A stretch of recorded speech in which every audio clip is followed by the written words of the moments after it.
नमस्कार, मी Deepti Gharde. Mission Maharashtra news मध्ये आपले स्वागत आहे. नागपूर येथील श्री गणेश टेकडी मंदिराला नुकताच पर्यटन क्षेत्राचा दर्जा देण्यात आला. जागृत सामाजिक कार्यकर्ते व भाजपा शहर उपाध्यक्ष व गणेश भक्त भूषण दडवे यांनी मंदिराच्या जीर्णोद्धार व सौंदर्यीकरणाकरिता 51 करोड रुपयांची मागणी केली होती. या मागणीला केंद्रीय मंत्री नितीन गडकरी यांनी 2019 समर्थनार्थ पत्र दिले होते व डिसेंबर 2021 तत्कालीन राज्यपाल कोश्यारी यांनी सुद्धा लेखी पत्र दिले होते. परंतु शासनाने केवळ 5 करोड रुपये जीर्णोद्धार व सौंदर्यीकरणासाठी दिले. उर्वरित रक्कम येणाऱ्या मार्च 2026च्या बजेटमध्ये प्रावधान करून देण्यात यावे. मंदिरात येणाऱ्या भक्ताकरिता, भक्तनिवाऱ्याकरिता व गाड्यांच्या पार्किंगकरिता जागा त्वरित उपलब्ध करून देण्यात यावी, अशी मागणी जागृत सामाजिक कार्यकर्ते व भाजपा शहर उपाध्यक्ष व गणेश भक्त भूषण दडवे यांनी केली आहे. भैया हाथ जोड़ के काम करा लो भैया, प्लीज कोऑपरेट करो भैया, दिन भैया प्लीज रुको मत भैया, प्लीज चलते रहिए. अखिल भारतीय सर्वोदय पक्षाचे अध्यक्ष आहे, तसाच माजी उपाध्यक्ष भाजपा नागपूर शहर व जागृत सामाजिक कार्यकर्ता व गणेश भक्त. आपणास सांगू इच्छितो, आपल्या चॅनलच्या माध्यमातून 30/1/2013ला मी श्री गणेश मंदिर टेकडी, मोठा ताजबाग आणि दीक्षाभूमीला पर्यटन दर्जाच्या मागणीसाठी सतत संघर्ष करून प्रयत्न करून लढा दिला होता. सांगू इच्छितो की 2016मध्ये दीक्षाभूमीला पर्यटन दर्जा मिळाला. त्याच्यानंतर 11 वर्षानंतर श्री गणेश मंदिर टेकडी यालासुद्धा 11/3/2024ला अपर्यटन दर्जा मिळाला. आणि माझी मागणी होती की श्री गणेश मंदिर टेकडी आणि श्री गणेश मंदिर टेकडी यांना जीर्णोद्धार उद्धारासाठी 51 करोडची मी मागणी केली होती. आणि माझ्या मागणीच्या संदर्भात आम्हाला सांगू इच्छितो, हे जे आहे केंद्रीय मंत्री नितीन गडकरी यांनी पत्र दिलं होतं जवळपास 22 जुलै 2019ला. आज त्या गोष्टीला जवळपास 6-7 वर्ष होऊन आले. त्याच्यानंतर कोश्यारी यांनी पत्र दिलं होतं, जे राज्यपाल होते भगत कोश्यारी यांनी पत्र दिलं होतं 2021ला की 51 करोड रुपये देण्यासंदर्भात. आणि त्याच्यानंतर अनेक जे आमदार विकास कुंभारे आहे, कृष्णा खोपडे आहे, त्यांनीसुद्धा मला अनेक पत्र दिले होते.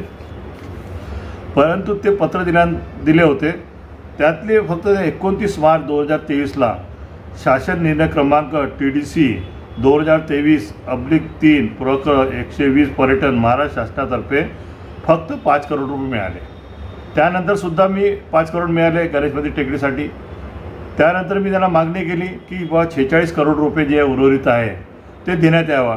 त्यासाठी 2024 झालं, 2025चं बजेट झालं, काय आलं नाही. मग नंतर मी पुन्हा आत्ता तुम्हाला सांगू इच्छितो की आता आपले जे प्रवीण दटके आमदार आहे त्यांना मी पत्र दिलं होतं. तर त्यांनी हे पत्र मुख्यमंत्र्याला दिलं होतं. हे पत्र मुख्यमंत्री दिलं होतं आणि मुख्यमंत्री सही आहे ज्या किंवा या निधीसाठी दिल्या 11/3/2025ला मुख्यमंत्र्यांनी पत्र दिलं होतं. त्यानंतर पालकमंत्री जे आहे नागपूरचे चंद्रशेखर बावनकुळे यांनी सुद्धा पर्यटन विभागाला पत्र दिलं होतं की 51 करोडची मागणी केली होती भूषण दडवे सामाजिक कार्यकर्त्यांनी, तर 5 करोड मिळाले, 46 करोड रुपये देण्यात यावं म्हणून. परंतु ते सुद्धा आता झाले नाही. आता सांगतो आपल्याला, हे आता 13 तारखेला महाराष्ट्राचे मुख्यमंत्री इथं जागनाथ नागपुरात आले होते बाईक रॅलीच्या संदर्भात. तर त्यांना मी भेटून त्यांना मी हे लेखी पत्र दिलं की महाराष्ट्राचे भारत माताच्या पुतळ्यासमोर दिलं. आणि त्यावेळेस माझ्यासोबत आमदार प्रवीण दटके जे होते, पालकमंत्री चंद्रशेखर बावनकुळे होते, डॉक्टर कोठेकर होते, संजय भेंडे होते, माजी आमदार पारवी, असे आजी कृपाल तुमाने, असे सगळे लोक होते. तेव्हा मी जेव्हा त्यांनी केलं भारत माता की जय म्हटलं, आनंदाची गोष्ट आहे. हिंदूचं ते नेहमी नारा देते. आणि गणेश मंदिर हे जे हे आहे हे आपल्या हिंदूचं आराध्य दैवत आहे. आणि माझी आपल्या चॅनलची मागणी आहे की जन्मोत्सव हा वर्षातून एकदा होते, बजेटही सरकारचं एकदा होते. आता येणाऱ्या बजेटमध्ये जे 26चं बजेट येईल तिथं उर्वरित जे 46 करोड रुपये आहे ते शासनाकडून देण्यात अशी मी आपल्या चॅनलवर मागणी करतो. दुसरी मागणी माझी अशी आहे की गणेश मंदिर टेकडीमध्ये आता पार्किंगची व्यवस्था नाही. बाजूला एक सरकारी शाळा आहे, ती शाळा बंद पडलेली आहे. ती शाळेच्या पार्किंगसाठी यांना जागा देण्यात यावी. त्याचप्रमाणे मिलिटरीची जी जागा आहे 2 ते 2.5 एकर जागा आहे, ते नुसती अशी पडीत आहे जागा. जर तिथं जागा शासनाने उपलब्ध करून दिली, आणि आपल्याला माहीत आहे, आपल्याला सांगू इच्छितो, केंद्रीय मंत्री नितीन गडकरी नागपूरचे आहे, महाराष्ट्राचे मुख्यमंत्री नागपूरचे आहे, संरक्षण मंत्री आता नितीन गडकरीकडे येऊन गेले. जर ह्या लोकांनी प्रयास केला तर मिलिटरीची जागा गणेश मंदिर टेकडीला मिळू शकते. जर ते मिळाली जागा तर तिथं भक्त निवारा होऊ शकते, तिथं अनेक सोयी उपलब्ध होऊ शकते, आणि हे सेंटर प्लेस आहे. त्याच्यामुळं का की एअरपोर्टमध्ये येणारा व्यक्ती इथं लवकर येऊ शकते, रेल्वे स्टेशन येऊ शकते, ST स्टँडवर येऊ शकते.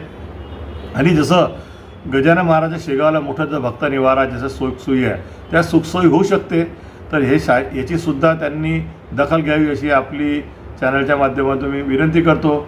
आणि ह्या ज्या गणेश मंदिर टेकडीचा जो सौंदर्याने विकास जीर्णोद्धार करण्यासाठी शासनाने येणारे आता कोणता महिना आहे, ते आता जवळपास 22/1/2026 आहे, म्हणजे जानेवारी महिना, फेब्रुवारी नंतर मार्च महिन्यात आहे.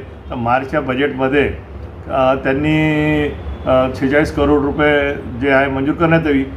आणि आपले एकनाथ शिंदे तर हिंदूच करते नेहमी, तर त्यांनीसुद्धा कृपा तुम्हाला विनंती आहे की त्यांनी एकनाथ शिंदे यांना सांगून ते सहकार्य करावं. आणि अजित पवार साहेब जे आहे ते अर्थमंत्री आहे, त्यांनासुद्धा विनंती करतो की हा कोणाचा व्यक्तिगत विषय नाही आहे, हा अस्मितेचा विषय आहे. आपणास सांगतो, देशातले जे मोठे लोक, सचिन तेंडुलकर असो की केंद्रीय मंत्री असो की मोठे लोक जे आहे ते नागपुरात आल्यामुळे दर्शनासाठी येतात. चीफ जस्टिस असो, कोणी येतो असं, आणि त्याला अपर्याय क्षेत्रात दर्जा मिळाला आहे. त्यासाठी मी जवळ 11 वर्ष संघर्ष केला, त्यामुळे दर्जा मिळाला. ही वस्तुस्थिती आहे, ही नाकारता येत नाही. परंतु जे आमच्या इथले जे आमदार आहे, खासदार आहे, मंत्री आहे, जे आजी माजी यांनी यापर्यंत आता आवाजच नाही उचलला. आपणास सांगू, 2005मध्ये फक्त तिथेचा दर्जा होता याला. त्यानंतर माहितीच्या अधिकाऱ्यांनी माहिती काढली तर त्याने लिहून दिलं, याची कोणी मागणीच केली नाही. आणि मागणी मी 2013पासून सुरू केली, आणि ते लढत आहो. आज 2013पासून आज 2026 म्हणजे 13 वर्षापासून सतत संघर्ष करून सतत लढा देऊन लढत आहो. त्याचा परिणाम असा झाला की पर्यटनाचा दर्जा मिळाला. 2024मध्ये 5 करोड रुपये मिळाले. आता 46 करोड रुपयाच्या मागणीसाठी माझा संघर्ष सुरू आहे. आणि माझी मुख्यमंत्र्याला विनंती आहे, लाडकी बहीण आहे, लाडके गणपती बाप्पा आहे, यांच्यावर सुद्धा विचार करावा. लाडकी बहिणीवर तर करोड रुपये खर्च होऊन राहिले, पण लाडक्या गणपती बाप्पाला 46 करोड रुपये देऊन नागपूरच्या आणि विदर्भाच्या जनतेला न्याय द्यावा अशी मी आपल्या चॅनलच्या माध्यमातून विनंती करतो. धन्यवाद. बरोबर.